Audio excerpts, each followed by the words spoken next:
Hello everyone, and welcome back to a new episode of Protest Games, and a huge welcome to all the new faces joining us. It's amazing to have you here as we kick off another exciting year together.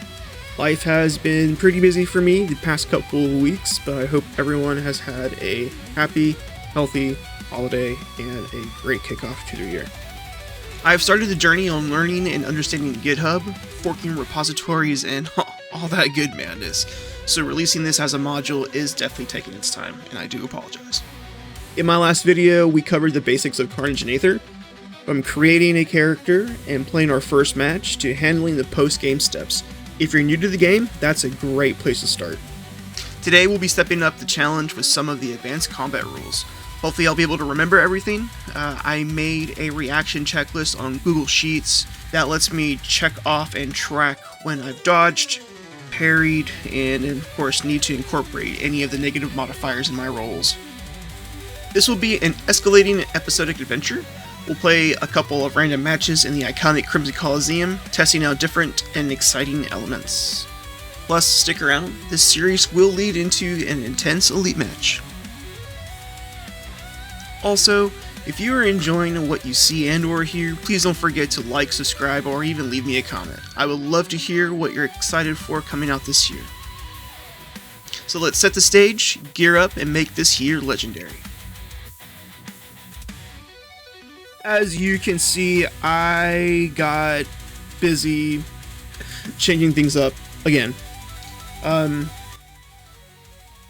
I went ahead and added this up here for our elite matches, and for our current rank, what we should be looking for, what we need to advance to our second rank. Currently, right now, we are sitting at rank 1. I have created 4 Revenants altogether, including our buddy Dorn. So with rank 1, all of the NPCs that we're facing will be vulnerable to acid, but resistant to poison.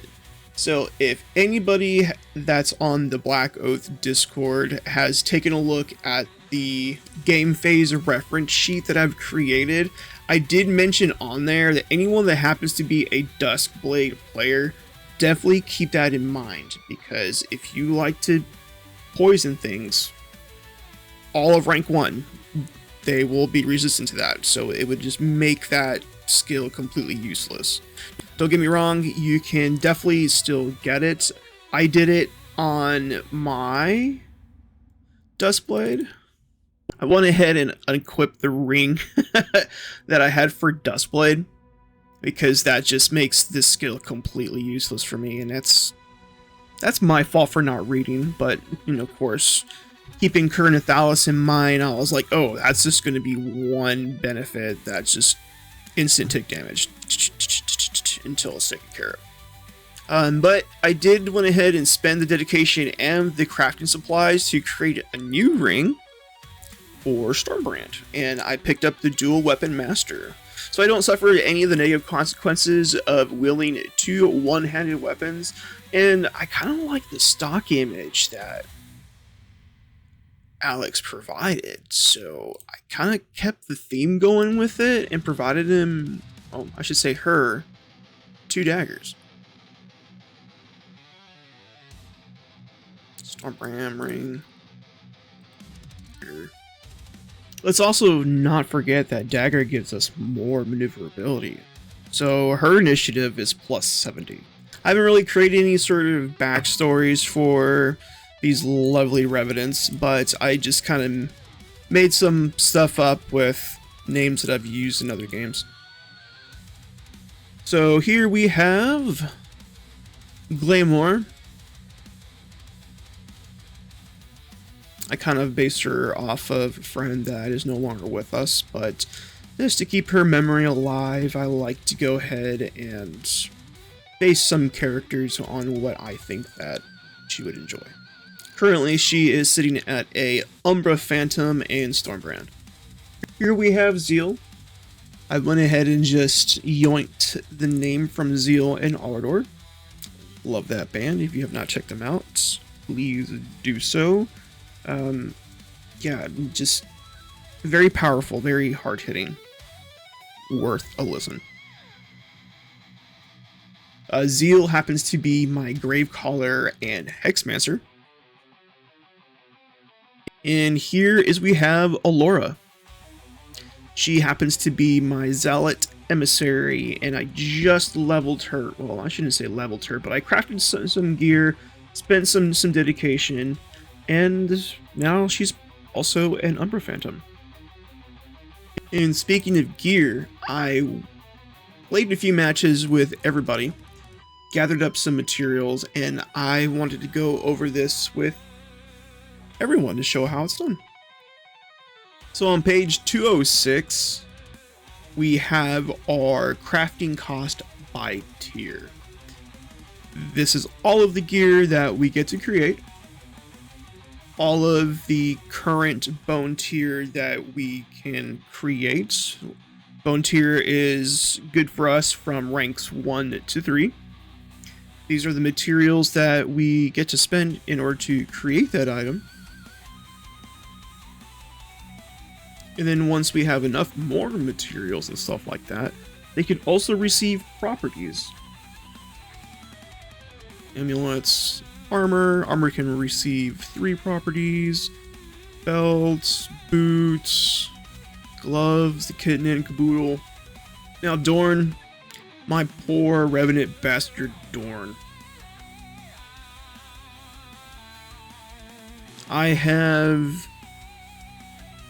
He's hit some hard challenges here in the Crimson Coliseum, but luckily he's made it through and made some friends along the way.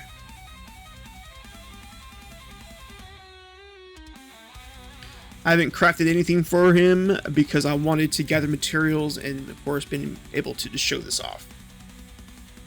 So let's see what we can gather and create. So here is everything that I did. Everything that you see here that has this little asterisk, I have a magical property on it. And when I click on our gear properties, I have this updated with everything. What I've added to the light helmet is Power Siphon. This is an absolutely beautiful property. So each time the opponents trigger a momentum check, our team triggers one as well. With that, I spent 1 Bane and 1 Scale. For gloves, I went ahead and added fast reflexes, which gives us a free reaction per round. With that, I spent 1 elemental and 1 metal.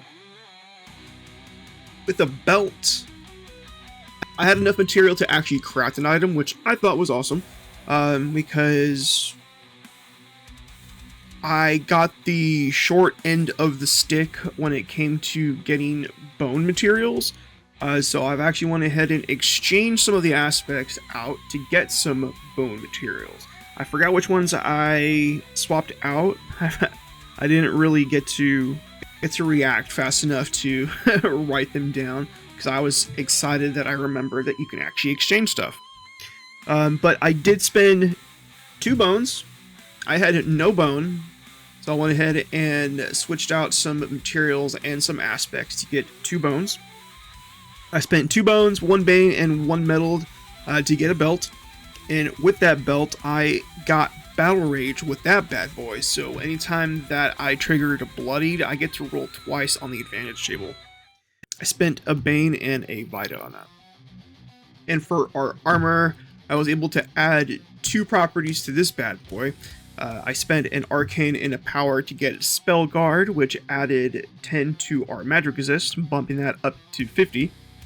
We also was able to get another Mastery added to our guy, so I got a tier 2 Wrath Spawn Mastery I'll show off here in just a moment.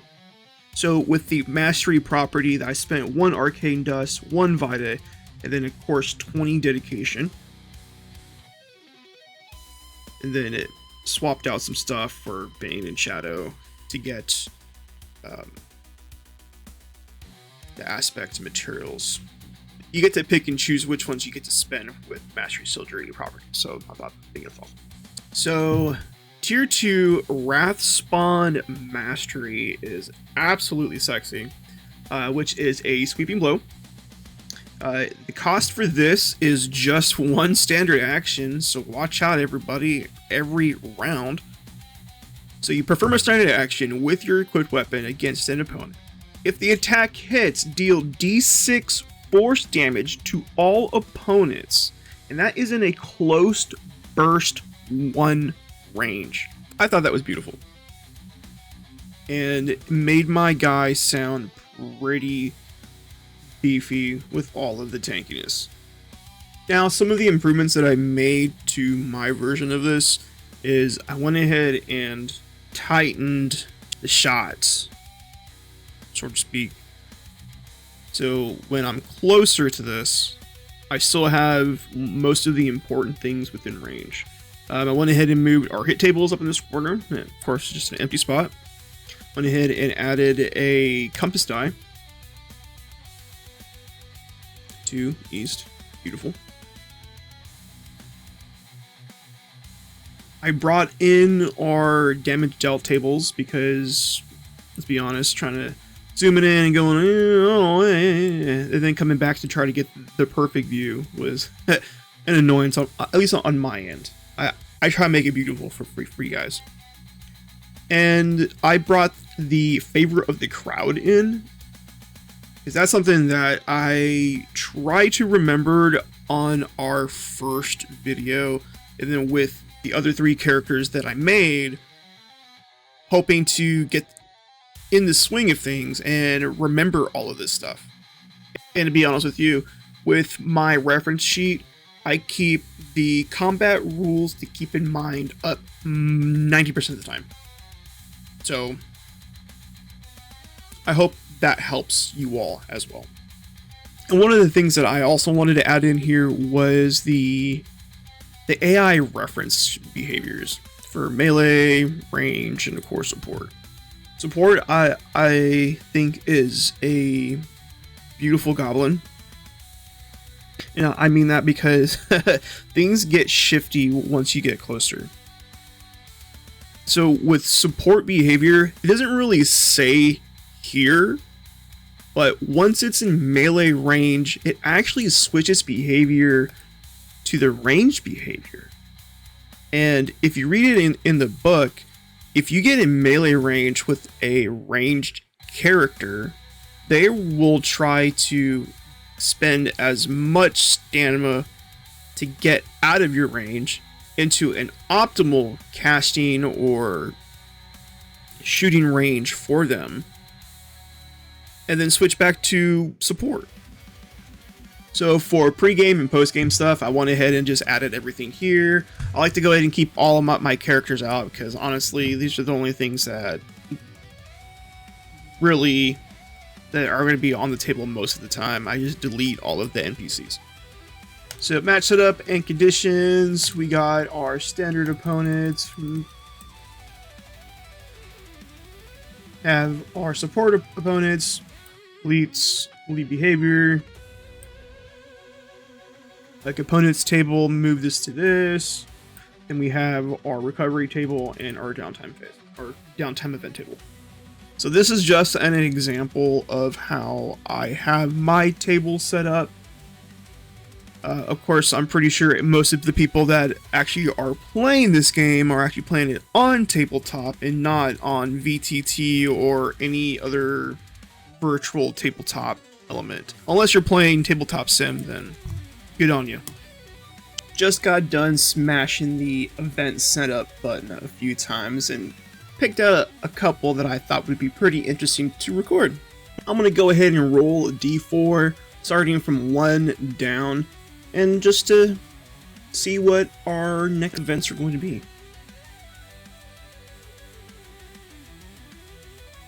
Elemental Vortex, which has no event.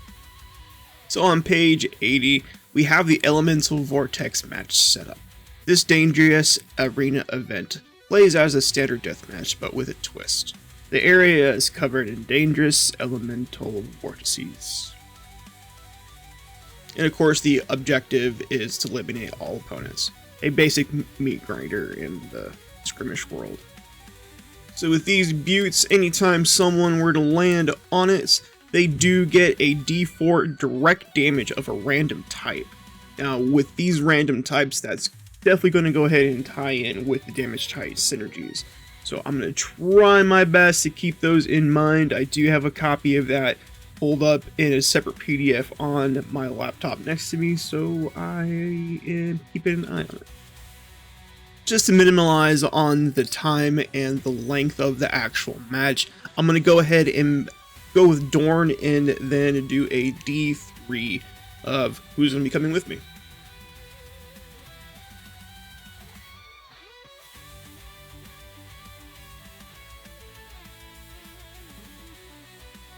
So 1d3, or I should say 1d6 divided by 2 is 1, and 1 is Glamour. Glamour is our now Stormbrand Umbra with 2 bone daggers. Sitting at plus 70 initiative, that's insane.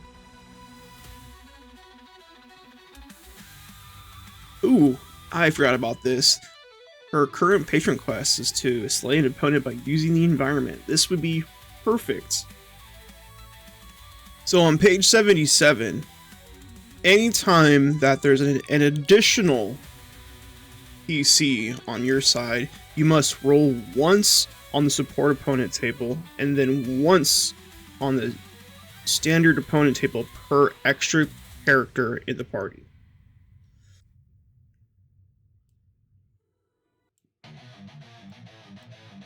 So rolling once for our first standard, we have a Vorleg. Now for the extra NPCs, for support we have Skitterclaw Mender, and then the additional standard, Windfiend. The Vorleg is just 1, the Skitterclaw Mender is just 1, and then the Windfiend is just 1 as well. Also, the Vorleg and the Windfiend are size 2. Now to see who claims the west side of the arena. Rolling a D10 for the PCs.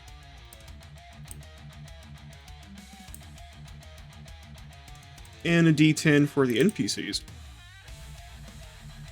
The NPCs have the west side. Alright, and this is what our current board setup looks like. PCs on the east side and NPCs on the west side. The sizes on these guys are going to make this interesting. I haven't really dabbled with any other way to represent how to do it on here. So what I do is select one NPC, hold down shift, and then kind of freely move them between two squares. For the Vorleg, I can kind of picture it like Valkor from the Neverending Story, where the rest of its body is just behind it and it's just 2 squares long. For the Windfiend, I can kind of picture it wide, so I have it set up this way. And of course, if this was done on an actual tabletop, miniatures would definitely represent this way better than how this is being done right now. Alright, I did some quick physics here. Not really. So the NPC side does have a initiative modifier of plus 70 combined. Which I thought was funny because Glamour's initiative is 70. But sadly, Dorn's slow, bulky self, that -5.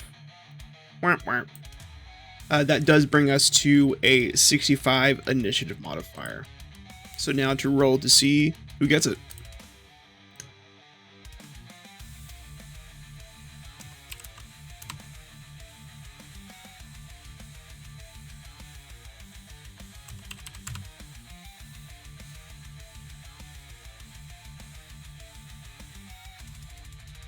So the PCs do get the initiative. Alright, top of the round, round 1. I think I'm gonna have Dorn go. Gonna move his speed. And then we're just gonna go full on. 3, 6, 9. See if we trigger momentum.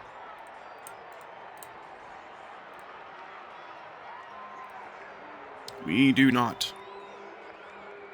Of course, let's keep in mind that anytime that the opponents trigger momentum check, we do as well. So we're gonna just keep on trucking it.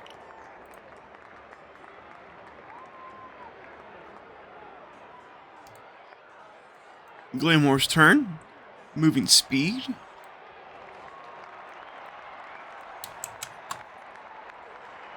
Then full stamina. 3, 6, 9. And momentum check. Nothing there. Alright, Voleg. Foreleg. Voleg? Foreleg? So Vorleg has the speed of 3.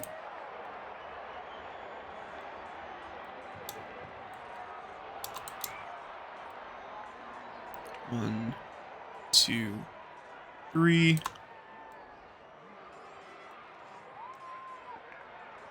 And what's it gonna do? It's gonna do 1, 2, 3, 4,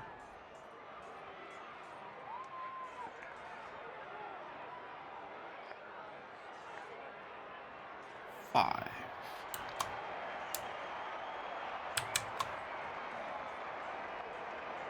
So, ties me up in melee range there. And that was the full extent of its stamina. Windfiend's turn. Windfiend gets to move at speed of 3. 1, 2, 3. Then using up its remainder to get to me. 1, 2, 3, 4. Leaves 2 stamina left over. Trigger momentum. Nope, it does not.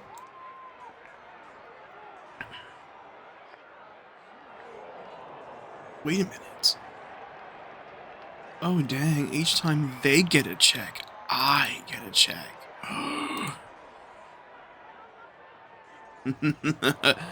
Yes, look at that. Our team's gonna be trucking this.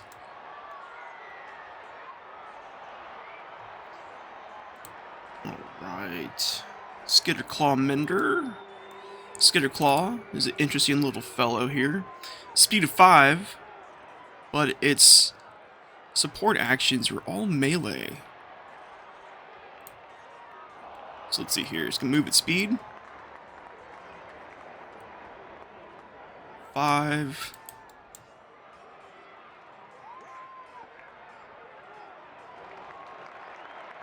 And 2. Gonna use an action to do its liquid chitin. Give it a D6 worth of temporary health.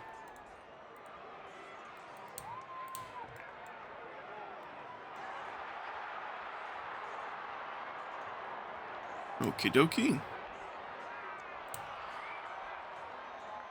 Oh, wait a minute. Forgot they get to see if they are getting momentum. They are not, but we also get to check. And we trigger it. Look at that. Let's see.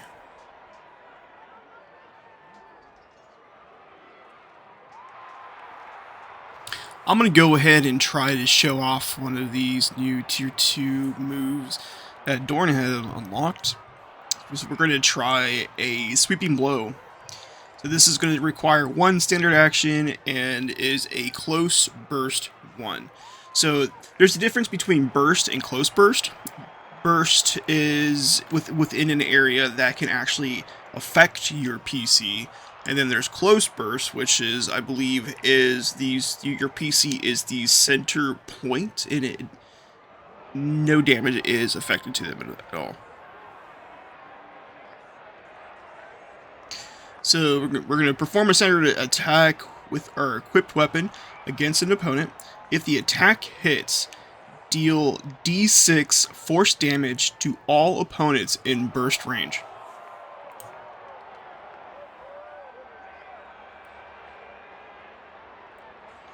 So, actually try to hit the Wind Fiend here.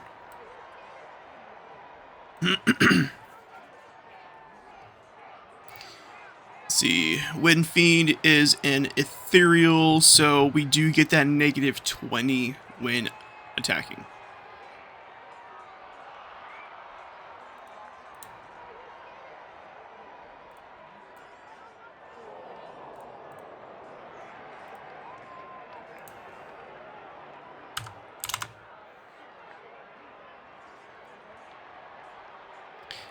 That does get reduced to -10 since we are the attacking side. We do get that +10.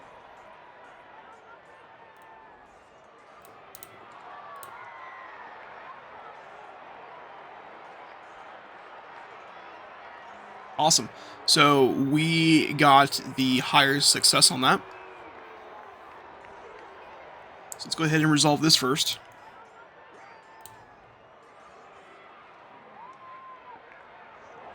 That is going to be 1 damage. That's going to affect its temporary health.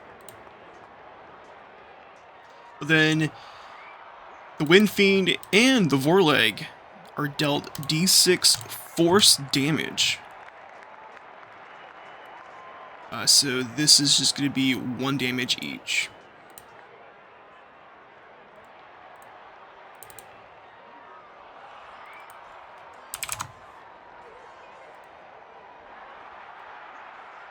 Let the dying begin.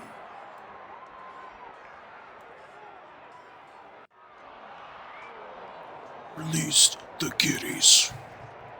Oh, I miss Deathclock and just Metalocalypse in general.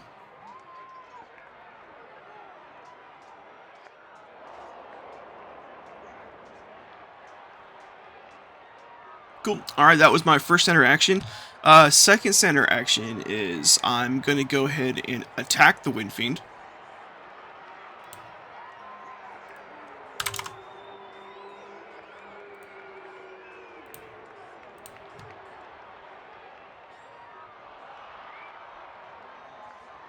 R20 versus their failed 67. Alright, there's no hit location for them and no armor. Just a D6.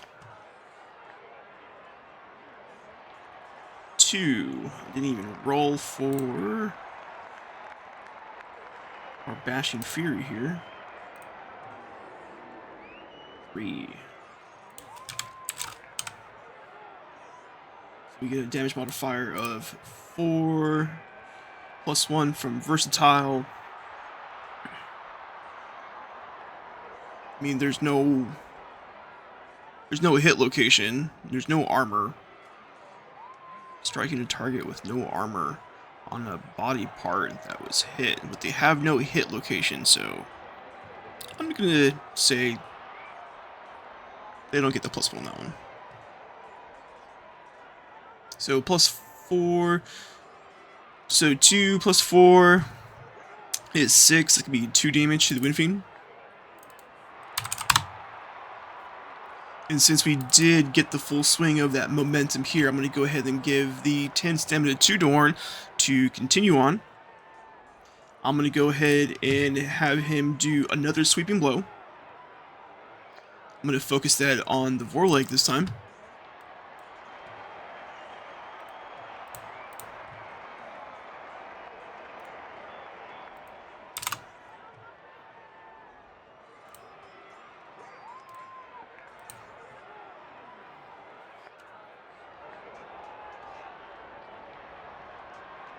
All right, so 18 to our 18.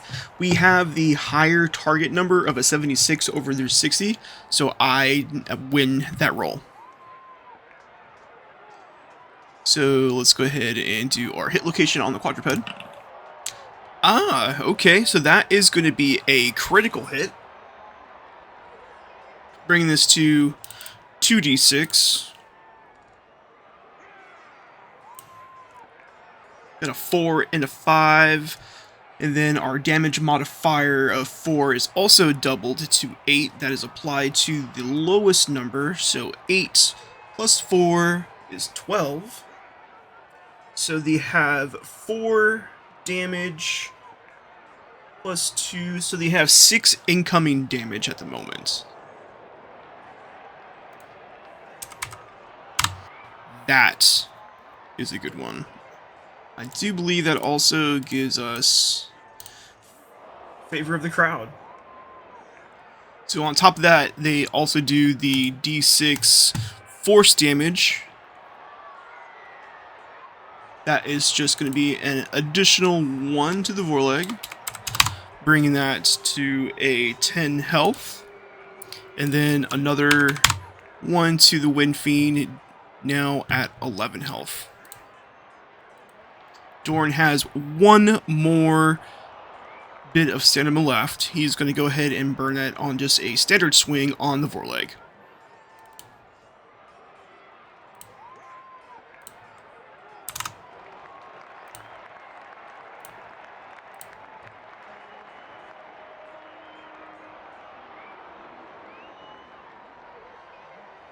Cool, and that is another success.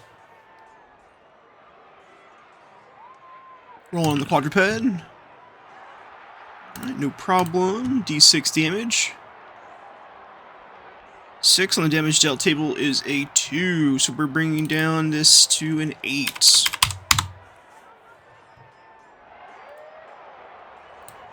And that will be the end of Dorn's turn. Moving on to Glamour. Gonna move her speed. I'm trying to figure out who I would like to focus now. Listen, the liquid chitin is annoying. So 3. Then attacking is 5. That is 8 with a remainder of 2 stamina left over. Attacking.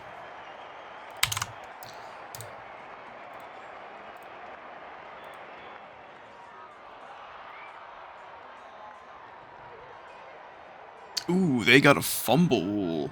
So let's check out what their fumble is. The creature becomes frightened for d4 rounds. They cannot attempt a magic resistance check at the start of... Ooh, okay. 3 rounds. 4 rounds. 4 rounds of frightened. Interesting.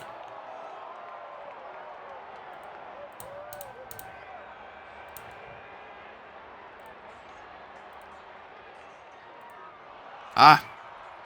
Skeletal horrors, yes. Okay, bringing back flashbacks of Vietnam. So we do hit.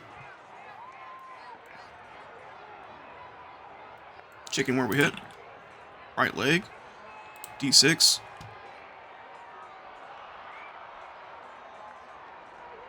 So that is 6, which is 2, but we get our +3 as well. Yes, because with piercing we had overly succeeded on attacking. That's +1 to wielding is +2, so it'd be 9. 9 is 3.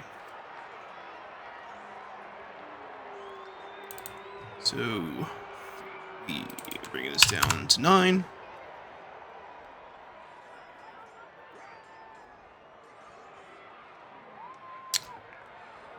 Now I roll for momentum. No change.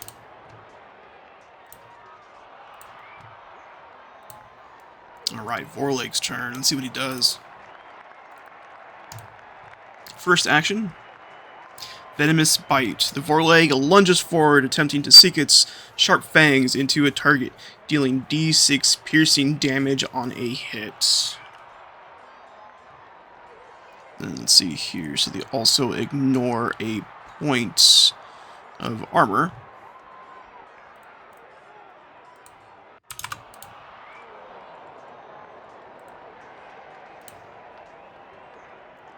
They're 67 to our 64. We have failed. They are hitting on the right arm, so not worried there. Have no armor for them to really penetrate. D6.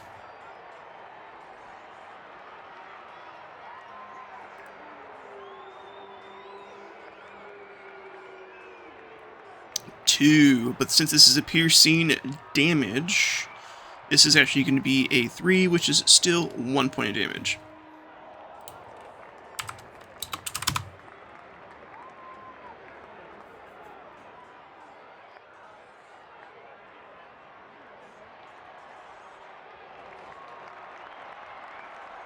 Second action, Venomous Bite again.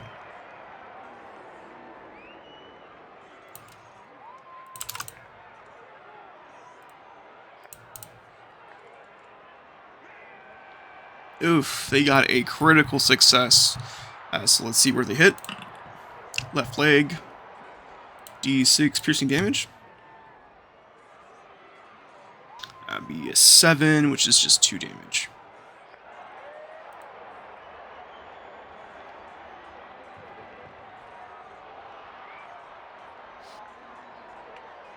Moving on to the Wind Fiend, since he is the next in the chain of who gets to act. Let's see what the Wind Fiend does.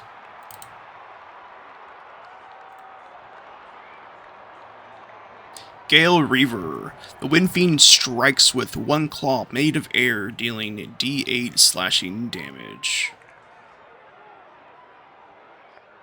Let's see if they succeed. 67 versus my 12. I succeed. Gain a defense move there. Get to reduce my exhaustion by 5. Perfect. I went from 0 to 0. Should be definitely be using this as well.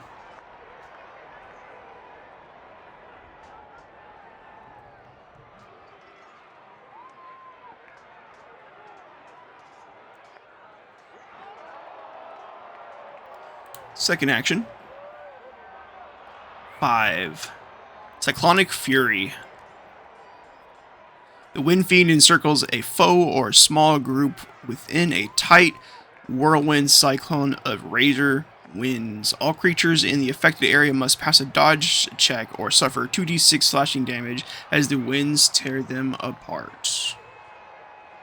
As the wind tears at them. It is a burst 2. So this would probably be the best way that I can represent what a burst 2 would be on where I would select this area. So it just happens Dorn needs to pass a dodge check or suffer 2d6 slashing damage. And he passes. That was the Wind Fiend's second action. Moving on to Skitterclaw. Alright, so for Skitterclaw is gonna skedaddle. It's gonna get out of here. He's gonna attempt to break out of melee. -20. And he does not. So he is stuck in melee. For doing so, he decides to go ahead and try and attack. See here, Skittering Pounce. The Mender springs forward with surprising speed, delivering a fury of quick strikes with its claws. This attack deals 2d6 slashing damage, and if the target is prone or restrained, the Mender can make an additional attack as a part of the action, dealing an extra d6. That's kind of spookies, because the foreleg can restrict you. Yeah, that's something to really worry about.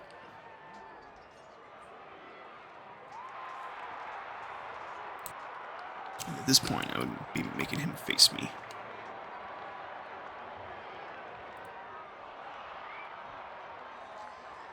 But yeah. Let's see here. The attack deals 2d6 slashing damage, and if the target is prone, okay, so it's just do 2d6.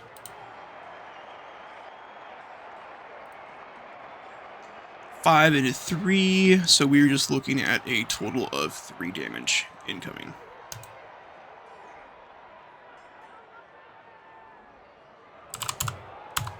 I don't know where all that shock came from, golly. That is all for Jitterbug. Top of the round, 3, Glaymore's turn. Yeah, I'm actually going to go ahead and see what I can do on this Skitterbug guy. Alright, first attack.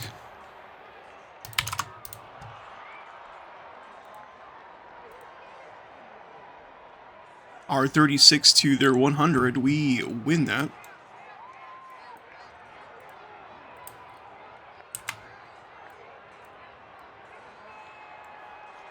Rolling on the hit location, left arm.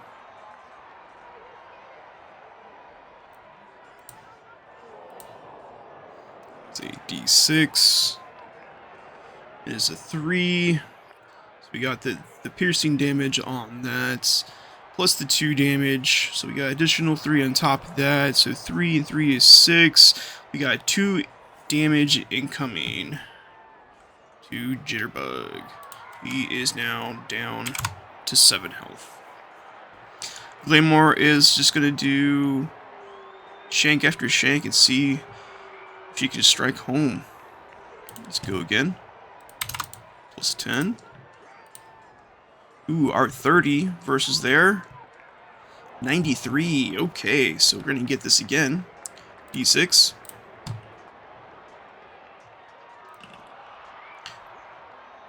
Let's see here. So we got 1 plus 3 is 4. That's just dealing 1 damage.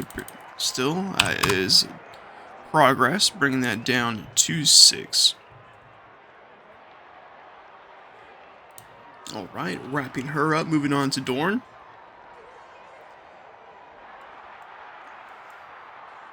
Dorn is going to... he's going to try to do his sweeping blow on the Wind Fiend.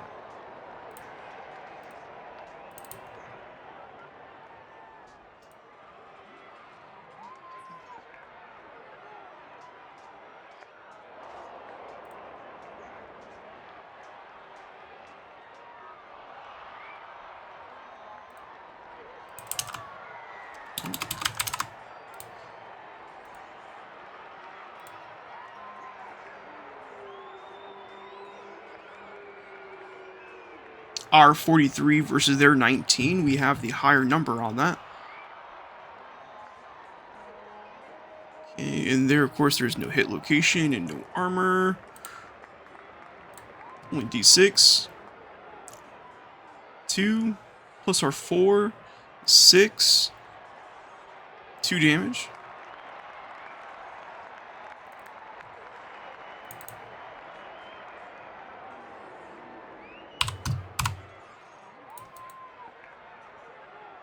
And of course the D6 force damage. 2 damage to the Wind Fiend. And 2 damage to the Foreleg.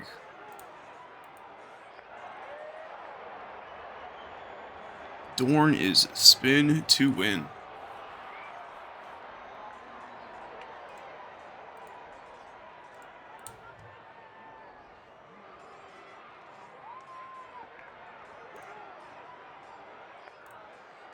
Moving on to the NPCs. Fourleg's turn. Let's see what it does to Dorn. Do Venomous Bite. Let's see if it hits.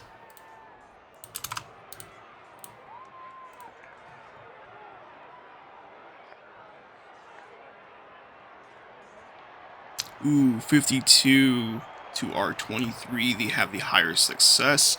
See where it hits. It's in the chest. Okay, so I do have armor there. So it will be penetrating 1 protection armor, so that's perfectly fine.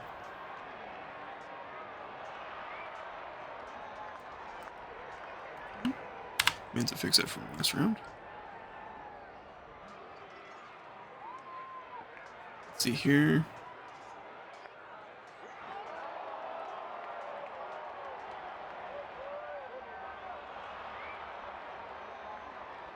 Okay, let's see how much damage.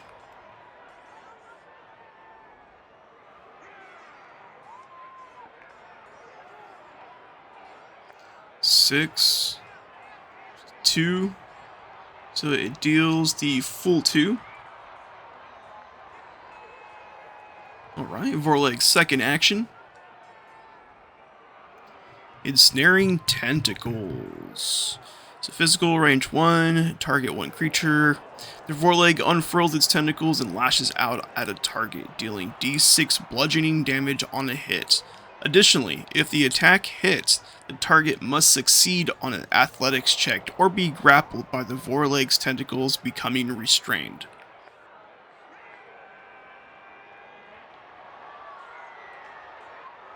Okay, let's see here. Let's see if it hits.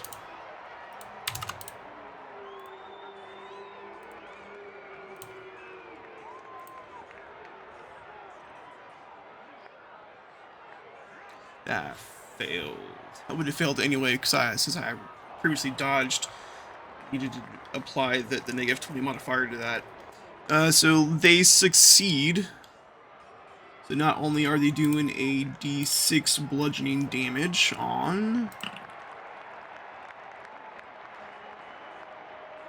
That's not the right table. On my chest again. Right on. Okay.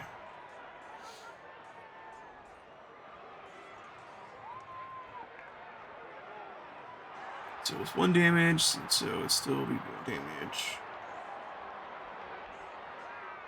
Let's see if we pass a athletics check.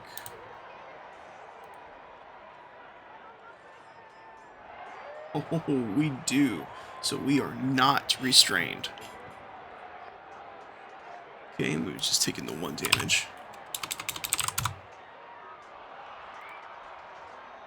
That is the Vorleg's turn. Moving over to the Wind Fiend. Let's see what the Wind Fiend does.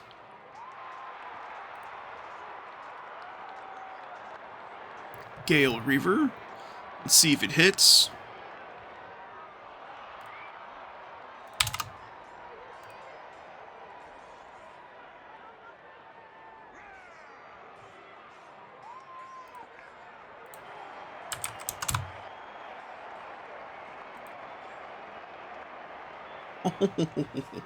Even with my negative modifiers to dodge, I still succeeded on that. So now it's down to like negative 60 right now at the moment.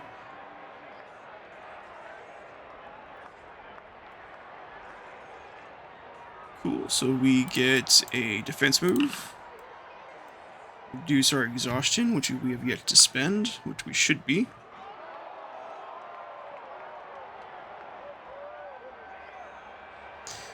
Right, and then Wind Fiend's second action.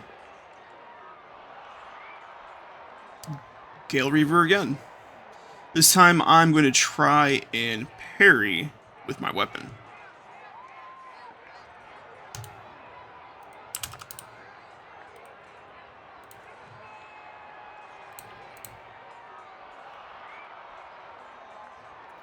Got a success on that. Getting a defense move. Our next attack does D10 damage. An additional D10 damage. And that is ending the Wind Fiend's turn. Moving on to Skitterclaw. still frightened and see if it's going to try to get out of dodge here.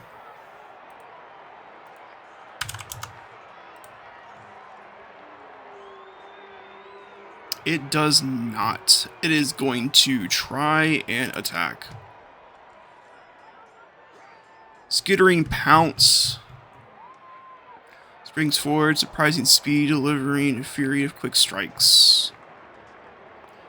A 2d6. Yeah, okay.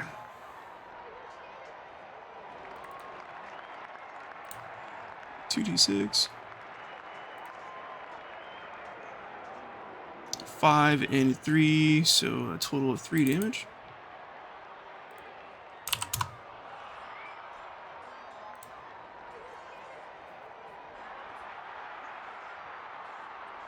And that will be the end of Jitterbug's turn. Top of the round 4.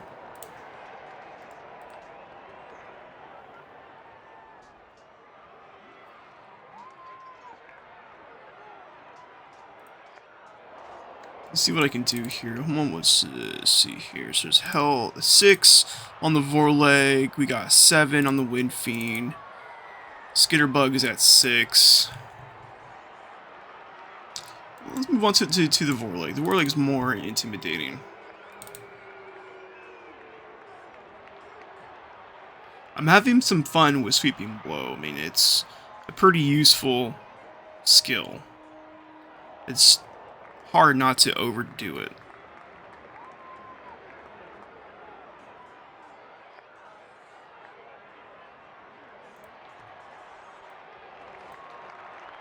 So let's go ahead and swing that on the foreleg.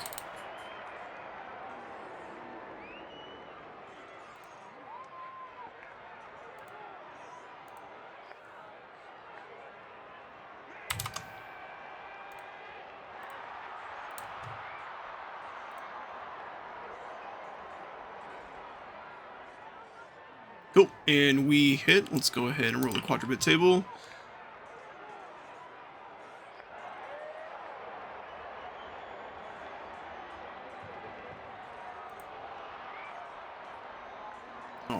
Right. So we get a d6. 1 from slashing, 1 from versatile, and then 3 from bashing fury. So we have 5, 6. That is a total of 2 damage. Bringing it down to 4.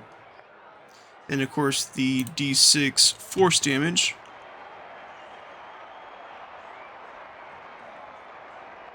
Which is nothing, so no worries. Then Dorn's going to use his second action to go ahead and regularly swing at the Vorleg.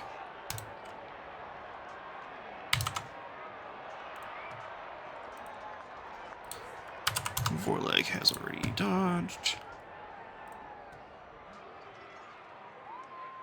And failed. No worries.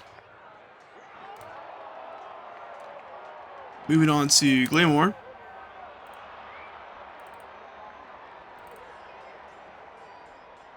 She is focusing hard on Jitterbug.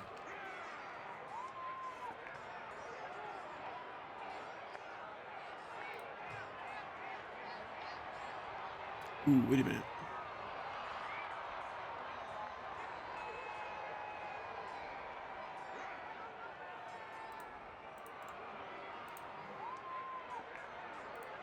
Termination. There we go. Forget about that.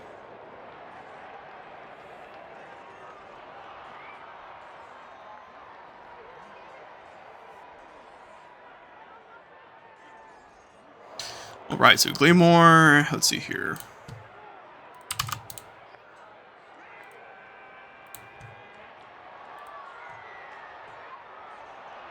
Critical success. So, let's see here.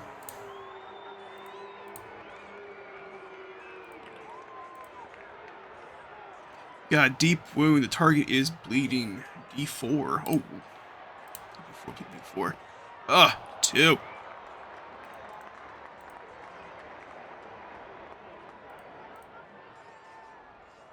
jeez.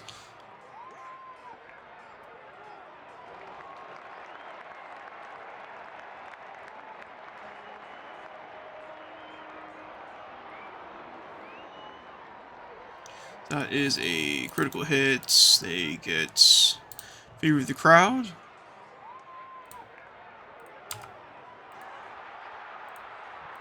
And D6 for damage.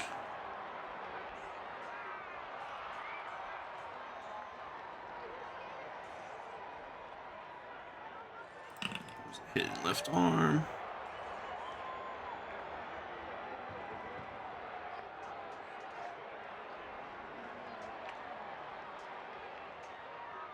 Oh wait, so it's a critical hit, 2d6,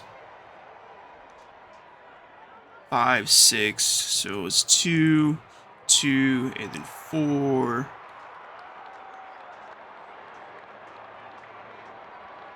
Adding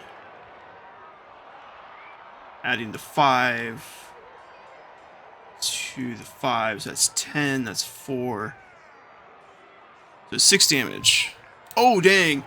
Oh, that's killing it right there. That boy is down and out.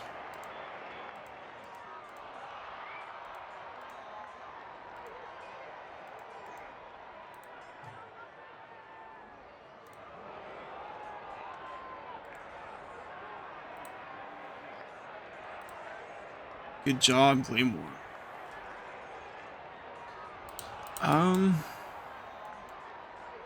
She's just gonna move her speed and just stare and look at the Wind Fiend. Oh, let's not do that. Go behind the Wind Fiend. Yes. Now we're gonna surround it now. It's on. NPC side, Vorlag.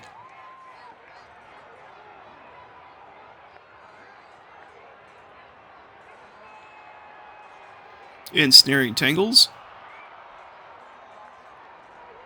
Let's see here, D6. Where's that hitting? Left leg. So that is 1 damage.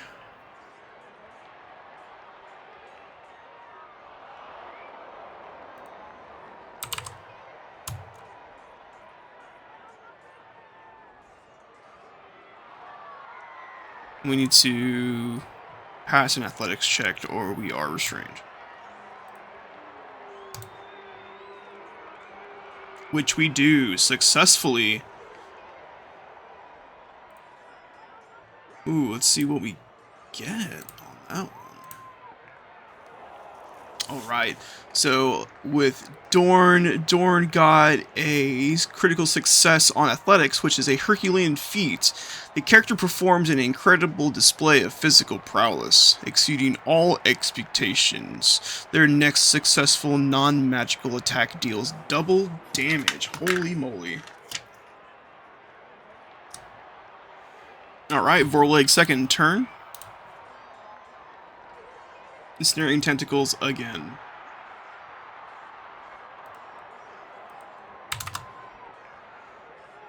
Let's see here.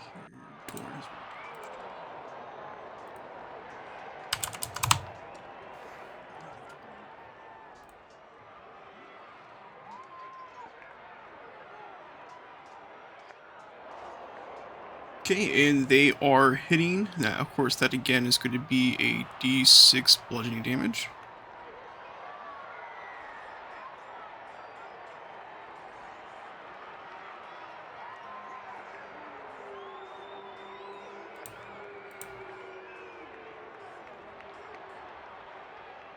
That is just 1.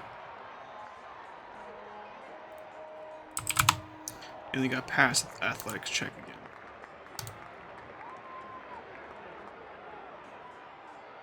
And I failed. So they are now got me restrained.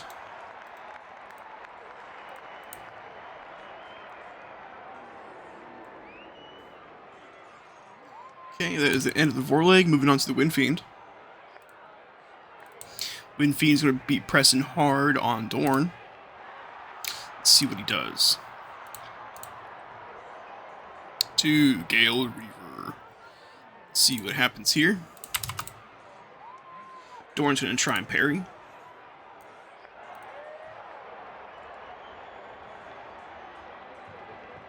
Ah, they still had the higher success on that. What a shame.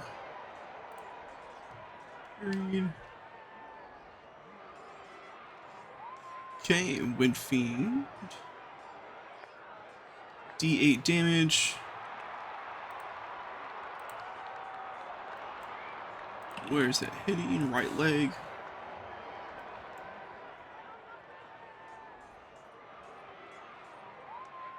And of course it rolled a 2, which is just 1.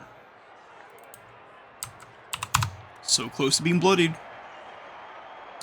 Wind Fiend's second attack.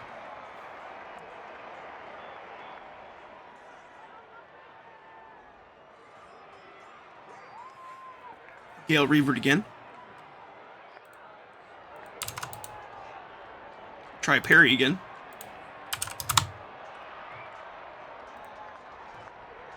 Failed. No worries.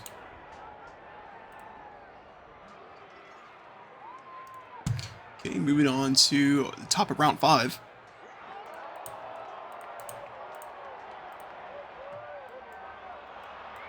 So we're going to try and really push things. Alright, so with Glamour is going to backstab the Wind Fiend here.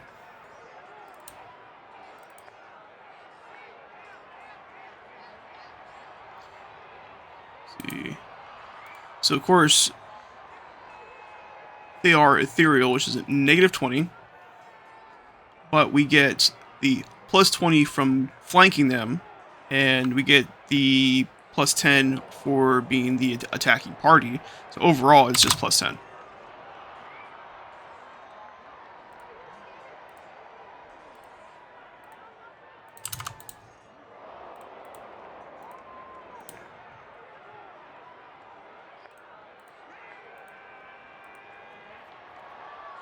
And failed. I'm going to spend my favor to re-roll that.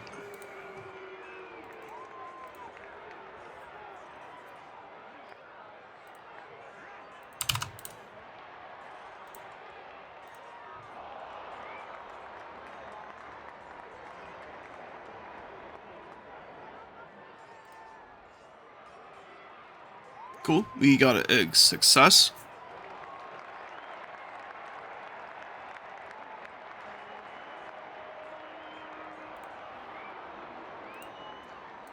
So what we hit here? 2 + 3, 5, doing 2 damage. Bringing this down to 5. Attacking again.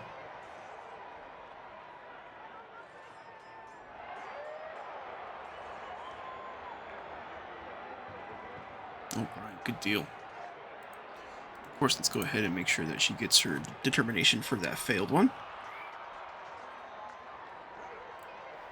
Moving on to Dorn. Dorn is going to use a standard action to get the +20 on athletics.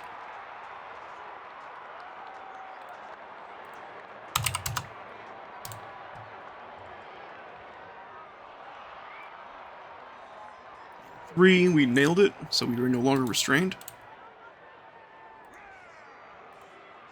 And in retaliation to that, he's going to do a sweeping blow on the foreleg.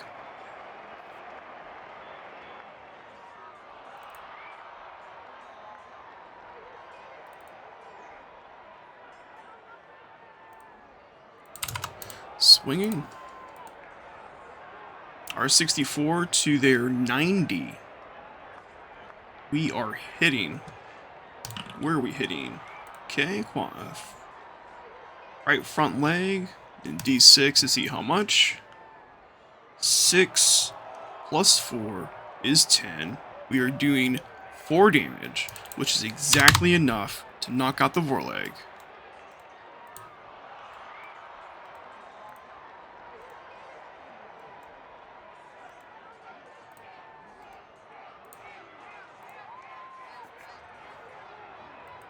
And with that, of course, still doing the force damage. Let's see what it does to the Wind Fiend. 3, just 1 damage. Bringing that down to 4. Moving on to the Wind Fiend now. Let's see what it does. I'm going to see if it turns around or if it tries to break away.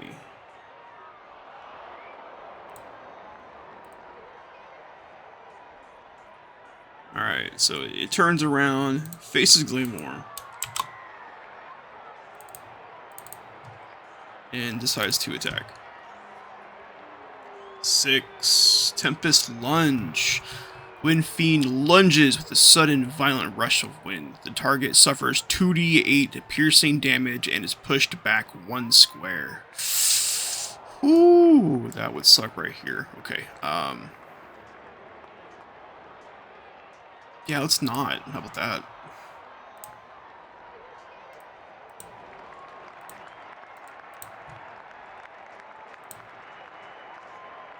Ah, I failed. So 2d8 piercing damage. Oh no. Oh no. Okay. Okay. Additional d6. So we got 5, which is 2. 7 is 2. This so far is 4. Plus the additional d6 is 2. So 5 damage coming in.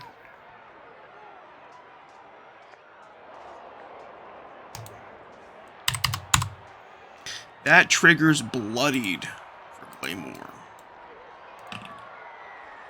Second win. We get to regain d6 health.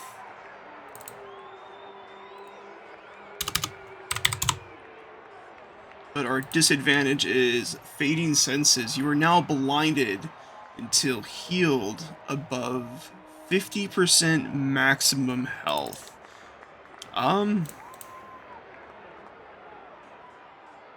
Yeah. I don't think I'm blinded.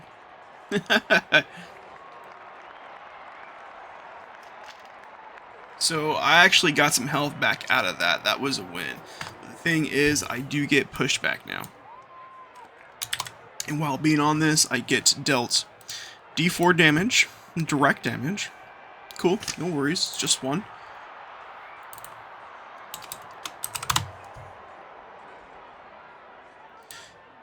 And the type of damage is 3. Oh, it's cold.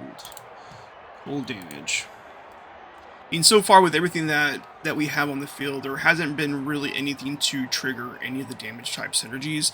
A lot of them happen to be like elemental effects for the most part. All of the damage types are in here, but most of them don't really have some sort of way to synergize. Okay, Wind Fiend's second turn. Gale Reaver.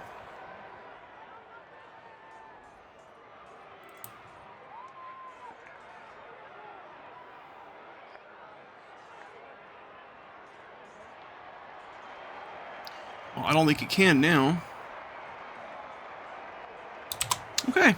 Well, he cannot change facing because it can only be done during movement, and now he's not really moving. He tried to attack, so the attack's not going to happen, and he's just stuck facing this way. Top of round 6. Let's get Glamour out of that. And into the fight again.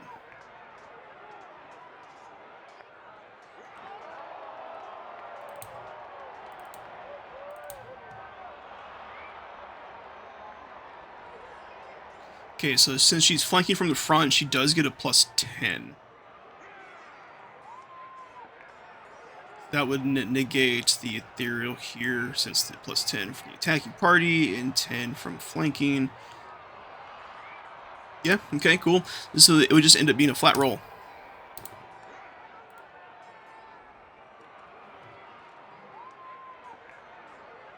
Alright, our 17 of 2 through 65, we have the success. Let's do some damage.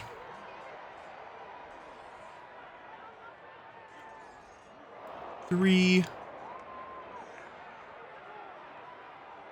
This one from the piercing, and then a 2 for dual wield. So that's 5. That's 2 damage, bringing it down to 2. And Glamour is going to attack again.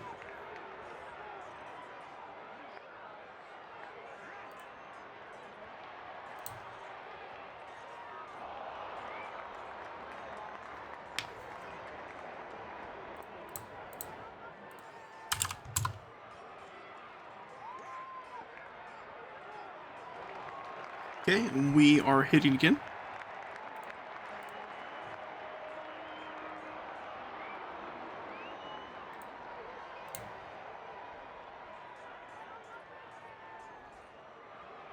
Two, 3, 5, 2 damage. That is exactly enough to get rid of this thing.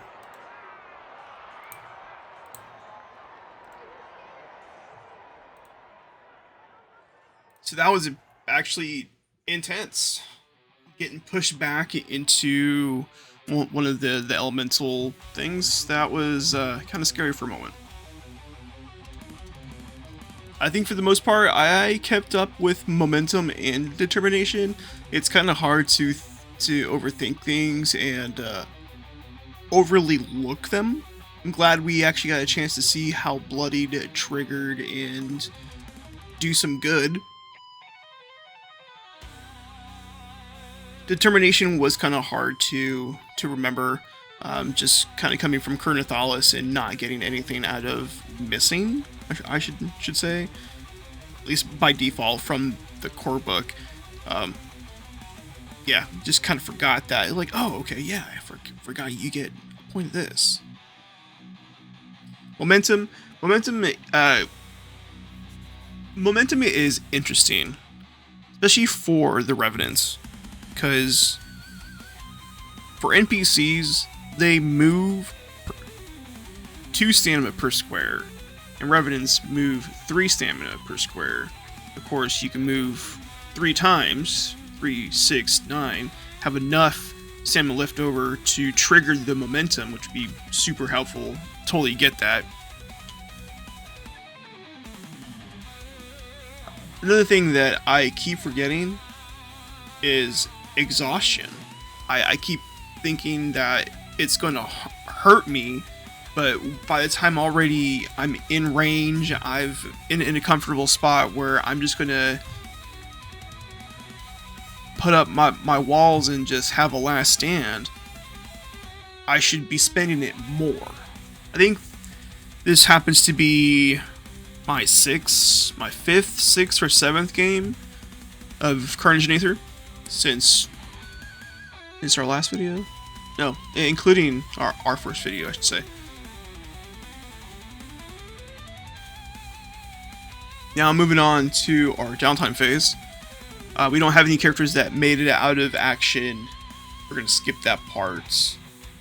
So our downtime event. No event? Cool, no worries. And we get to tally up the spoils. So this one thing, so at first I was pretty confused, but I kept writing it over and over and over, and eventually asked Alex on the wording of it. So every PC gets to roll on the spoils table for every standard and support character. So since there are 3, they get to roll on it 3 times. And that's for each PC. And we did get critical hits. I counted 1 for Dorn and 1 for Glamour. I'm just going to go ahead and give it to their first spoil roll. So for Glamour,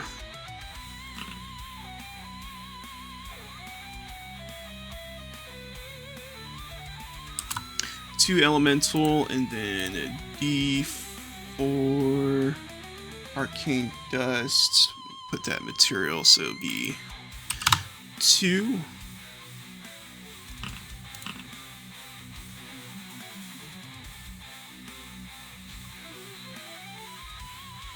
So we got 2 Shadow,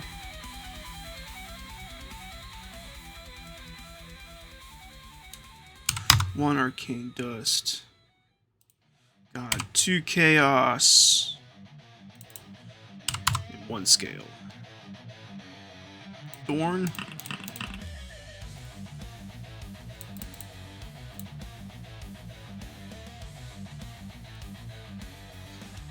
Two Bane, 4 Bones, right on. 2 Shadow, 4 Scales.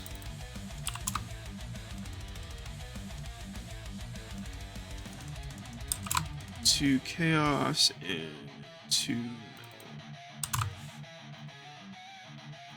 Alright, so let's go ahead and tally up our patron favor and dedication. Winning the match grants 5 favor and 5 dedication. So it'll be 140 and 53 favor. 135. 16.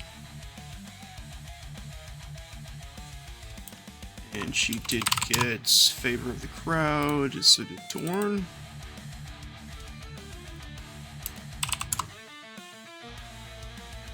We have not gone up a rank. Let's see, patron quests. No, he did not hit any critical hits. Wait, no, he did. He did. That's how he got the bonus materials.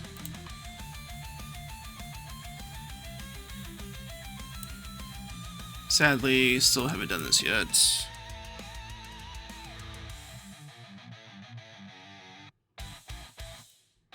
Okay, there's not much left to really do except to go ahead and improve some skills.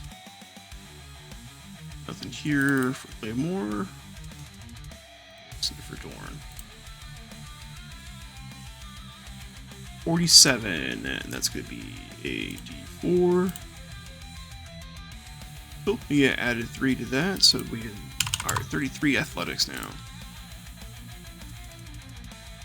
Now to clean up the board and prepare for our next match. As always, thank you for sticking around. Don't forget to smash that like button and subscribe for more. I hope you have a great, wonderful day.